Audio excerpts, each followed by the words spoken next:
Hey guys, it's Maggie here. Hope you guys are doing well during the quarantine. This is the first video of my YouTube channel, so thank you so much for watching. This first video is going to be a baking video. I'm baking a cake roll but in salty flavor. I think it's really good and it's really easy to make.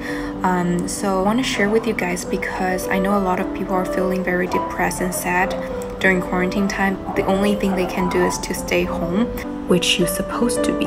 So I really hope that by sharing this video, people can at least have an idea of how to find a hobby even during quarantine time.